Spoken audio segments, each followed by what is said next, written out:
Estás escuchando la homilía del día desde Magdala, Tierra Santa.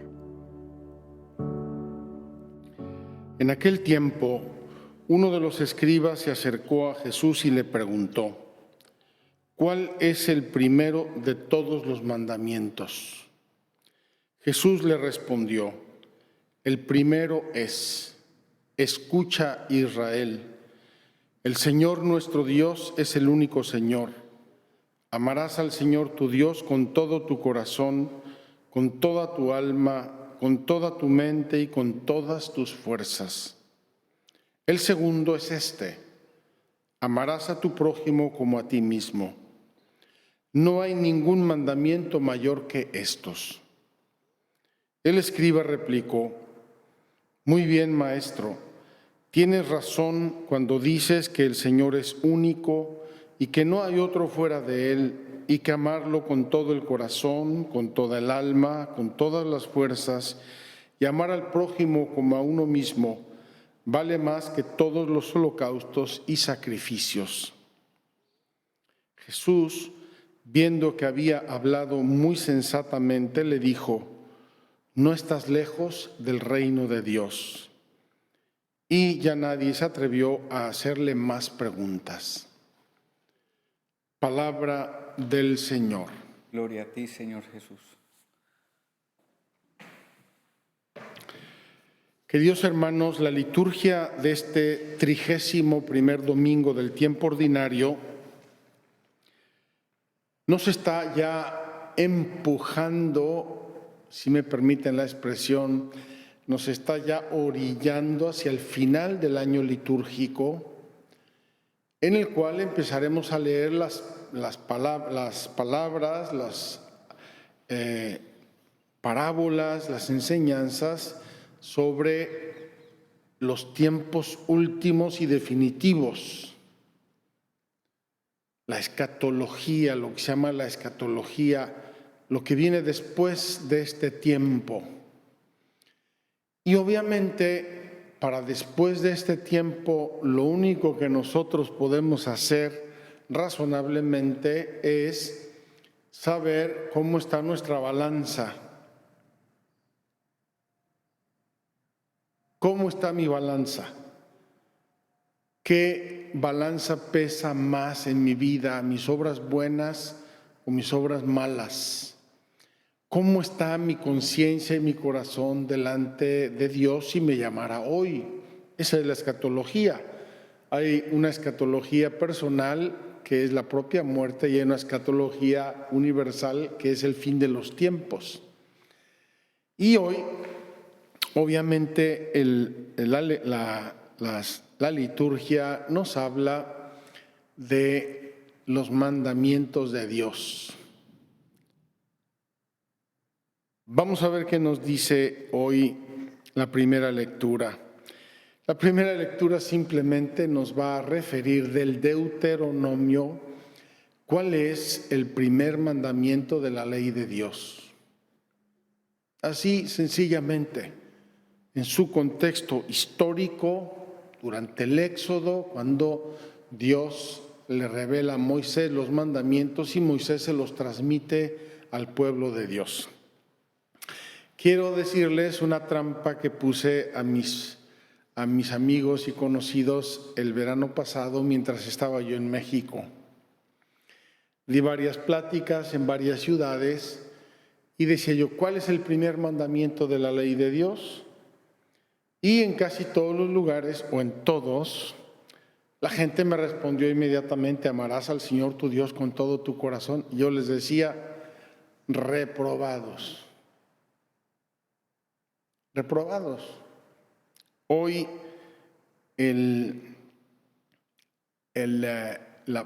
este párrafo que Dios nos regala en la liturgia del libro del Deuteronomio nos dice otras cosas. Fíjense, lo voy a leer y pongan atención. Primer párrafo de hoy. En aquellos días habló Moisés al pueblo y le dijo: teme al Señor tu Dios y guarda todos sus preceptos y mandatos que yo te transmito hoy a ti y a tus hijos y a los hijos de tus hijos.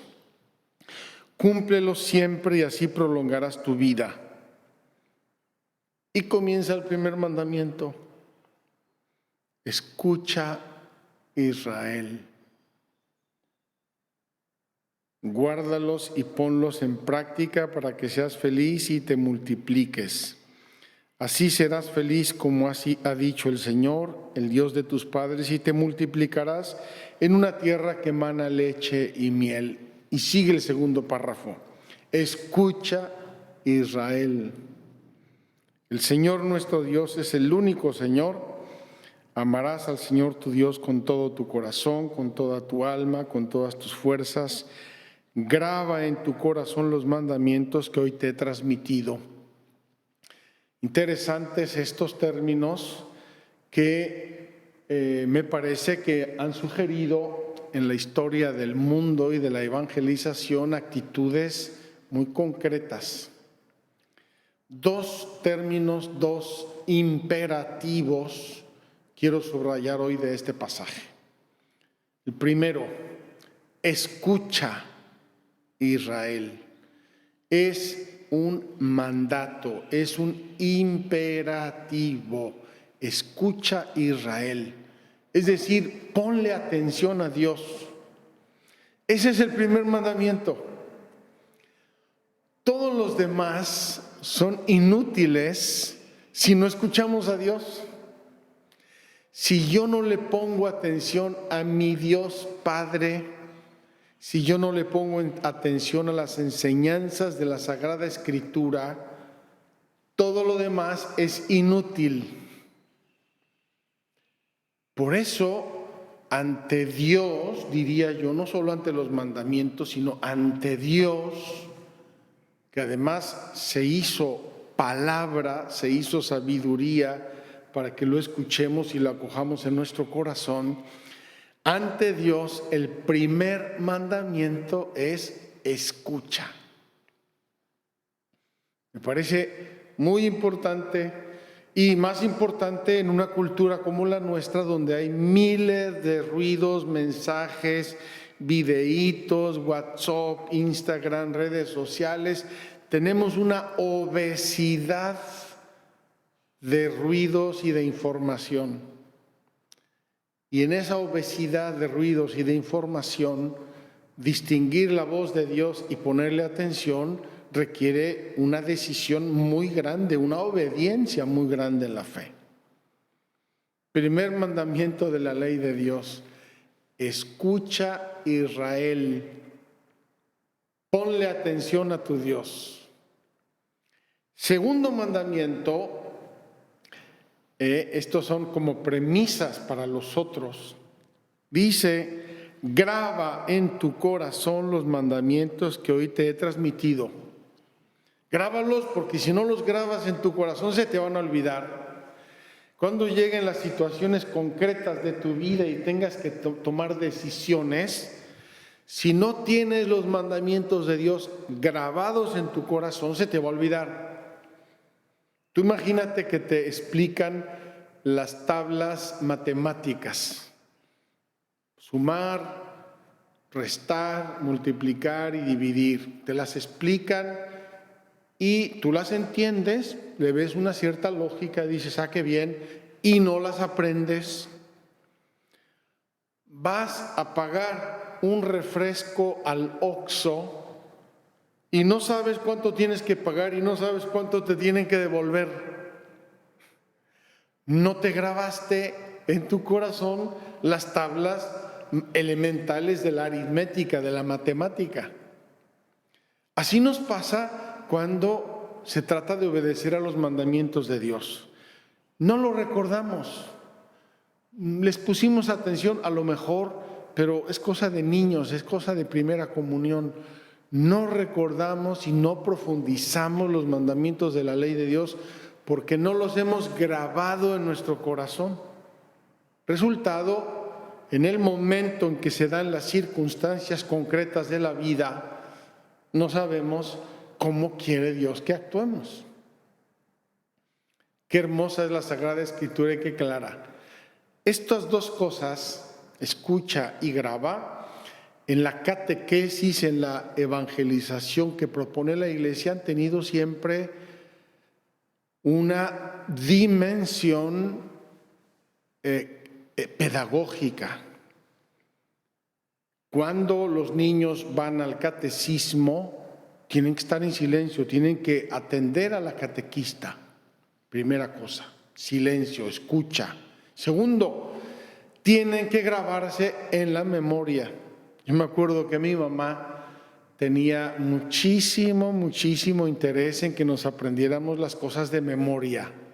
Bendito sea Dios y bendita mi madre. ¿Por qué? Porque la memoria es un don de Dios, es una facultad humana riquísima, bellísima. Yo no necesito ser el tonto que para cualquier necesidad tiene que ir a buscar en la computadora, buscar el sentido, buscar la cuenta, buscar la resta, buscar la información. ¿Por qué? Porque la tengo en mi mente. Imagínense todas las peregrinaciones virtuales. Si yo tuviera que estar viendo dato por dato, explicación por explicación, palabra por palabra, estaría yo haciendo las veces de tonto.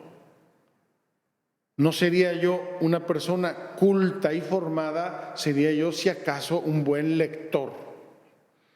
No, yo no quiero ser un buen lector, yo quiero ser una persona formada, quiero ser una persona que tiene los instrumentos, las herramientas en su mente y en su corazón para actuar como hijo de Dios y como obediente a la palabra de Dios. Por eso tenemos que cultivar la memoria. Y en la medida en que la hemos dejado de cultivar, nos hemos convertido todos en una bola de burros, necesitados de tener a la vista las cosas, porque si las pierdo de vista ya no sé dónde estoy ni qué tengo que hacer.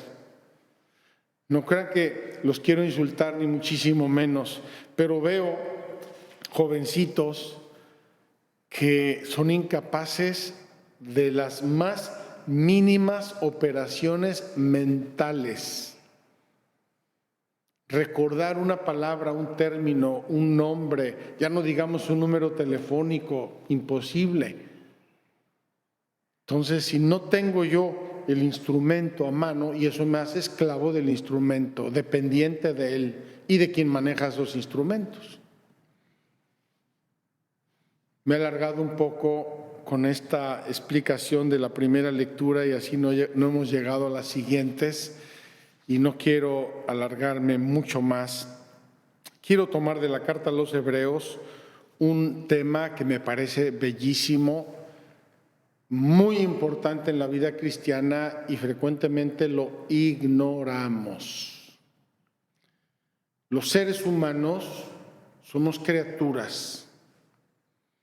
Todos y cada uno de nosotros somos criaturas de Dios y debemos a Dios un culto religioso, un culto de adoración, un culto de alabanza, un culto de pedirle perdón y un culto de pedirle sus bendiciones. ¿Por qué? Porque nosotros somos polvillos del universo, menos que polvos en las dimensiones inmensas del universo que es la creación amorosa de Dios. Ese culto a Dios requiere de sacerdotes y esos sacerdotes en el Antiguo Testamento y en el Nuevo Testamento somos pasajeros, somos caducos, somos lucecitas que se encienden y se apagan y se pierden en la eternidad del tiempo. Nuestra fe está en el sacerdocio eterno de Cristo. Él es el que realiza delante de Dios Padre nuestro culto espiritual. No sé si me cachan. Es una idea importante porque es una dimensión religiosa, cúltica, ritual de la vida humana. Y sin esa dimensión nos perdemos, nos desorientamos. Es como si yo viviera siempre de noche. El sol me da la orientación más o menos de qué hora de día estoy. Por lo menos eso creo que es bastante obvio. Es la mañana, es mediodía, es el atardecer. Sin ese sol yo no sabría qué hora del día es. Si todo fuera oscuridad o yo estuviera ciego completamente, ¿cómo sé qué hora del día es? ¿En dónde está mi tiempo? Lo mismo el culto que le debemos a Dios. Un culto de agradecimiento, un culto de alabanza, un culto de adoración y un culto de petición y de dependencia de Él, de su providencia, de su gracia. Ese culto delante del altar eterno de Dios lo realiza Jesucristo, el sumo y eterno sacerdote. Por eso hoy la lectura debería sobre todo darnos a todos una grande paz y una grande confianza.